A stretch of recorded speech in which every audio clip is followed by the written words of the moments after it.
Hello. Today I'm going to teach you how to make a Pythagorean spiral. So you're going to start off with an 11 by 17 piece of paper in landscape fashion on your space. We are going to take a ruler and measure in centimeters starting from the left side of the paper. I would say about a third of the way down. Line up your 0 mark with the left side of the paper and make a point at 16 centimeters. Rotate your ruler 90 degrees clockwise and line up the top of the ruler with the top of your page. And then you are now trying to make a point along your 16 centimeter point at 10. Oh, I was very close. So right, just above it would be my point at 16 to the right and 10 down.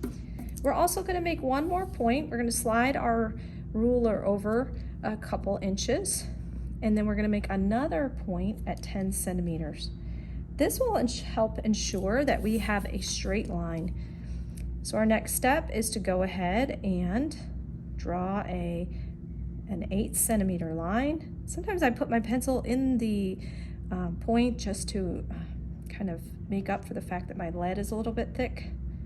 And I draw a line out to 8 centimeters. Do not lift your ruler. Make a mark at 4 centimeters. This point is no longer necessary. I am going to use what we call a bullseye compass. And so we're going to make a geometric construction to create right triangles. And so I mark the center of my circle with a Sharpie just to help me see it through, see the point and get those lined up well. So I'm going to go ahead and I'm going to put the center of my circle on the 4 centimeter point, and then I will have my compass around 2 centimeters. It does not have to be there exactly, but just around there.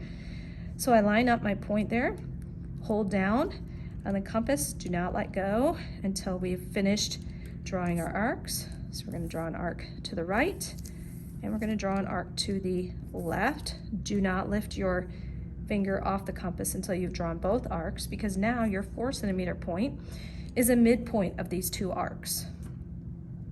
Okay, our next step is to move our compass out to about 3 centimeters.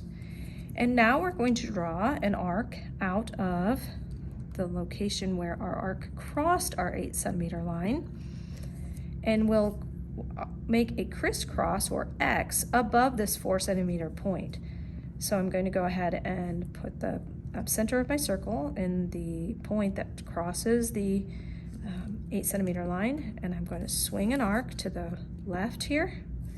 It's about a 90 degree arc, and I'm going to swing an arc from the other side to the right, and I have a little crisscross here. What I've just created is a perpendicular bisector. So I'm going to go ahead and draw a line that is 4 centimeters long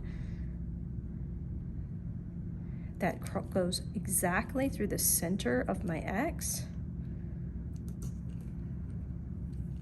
And it's very important that this line is 4 centimeters exactly. If you get off on the lengths of these outside legs, which is what is going to be a leg of our triangle, it can cause your entire spiral to get off. Our last step is to make the hypotenuse of the triangle. So this is your center, and your entire spiral will rotate about this point. So we're going to connect our vertex of our triangle to that center of the spiral, and we're going to go past that vertex. Now you may want to consider being a little lighter on this part, because eventually you'll erase all of these extensions.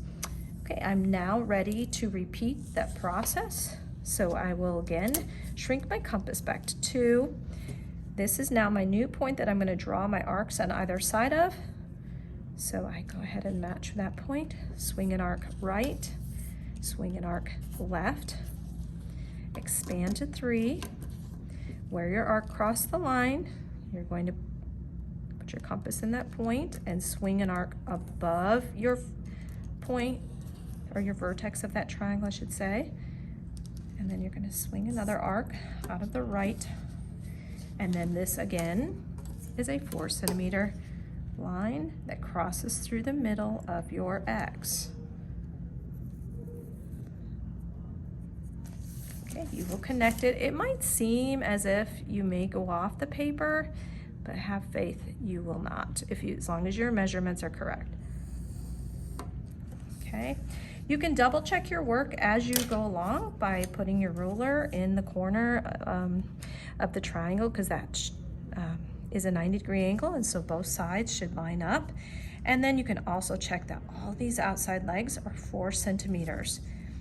Okay, if they are, then you're doing well. And what will happen as you work, I'm going to show you a picture of a spiral that's complete.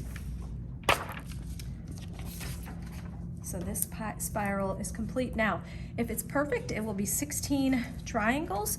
This one is slightly over, so somewhere a measurement was a little bit off, but if you're between 15 and 17, you've done well. And then I'm going to show a couple completed drawings. So then my students will design their drawing. They will erase their construction marks and go ahead and choose a design of their choice.